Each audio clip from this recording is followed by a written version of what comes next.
was a young man from a poor family in Louisburg, County Mayo, who trained to be a priest. After 7 years' study, he set off for home, excited at the prospect of having his parents hear his first Mass, knowing how proud they would be. The journey passed swiftly, and he soon found himself with only the Sheafrey Hills to cross, and then he would be home.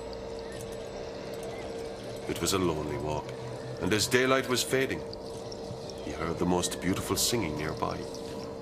He stopped his walking, listened, and then spotted the most beautiful woman sitting on the side of the hill.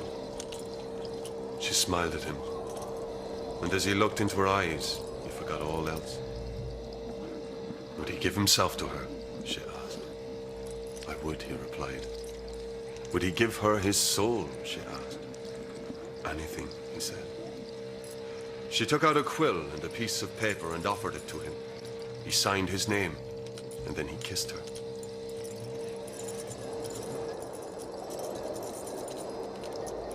But as soon as he did, she assumed her real form, the demon Quaranach. She mocked him. He would never be a priest now, and then she disappeared. The young priest was devastated, and went home to his parents and locked himself away in his room. His worried parents contacted his best friend from Maynooth, who hurried to Mayo as quickly as possible to see what he could do. His ailing friend confessed what had happened, but believing there was still a chance to save him, the priest from Maynooth arranged to say Mass as soon as possible. During the service, he summoned the Quaranach. He took the contract from the demon and placed it in the chalice, which turned black. The demon laughed. But then the priest related a story about how a man had sold a cow 4 times, and each time he had sold it, the cow had returned home. But the new owner had not turned up to claim it. Eventually, all 4 owners turned up together.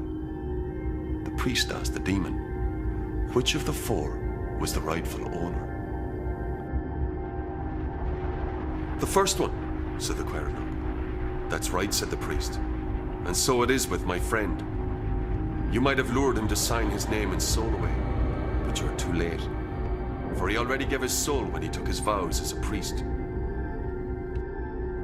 With that, the chalice turned from black back to silver, and the priest handed the contract back to the demon. It was blank. The Quaranach cried out as the paper turned to flame.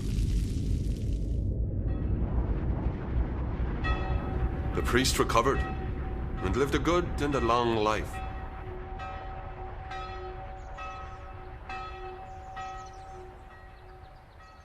And as for the Quaranach, they say she still awaits the unwary on the lonely Sheafrey Hills.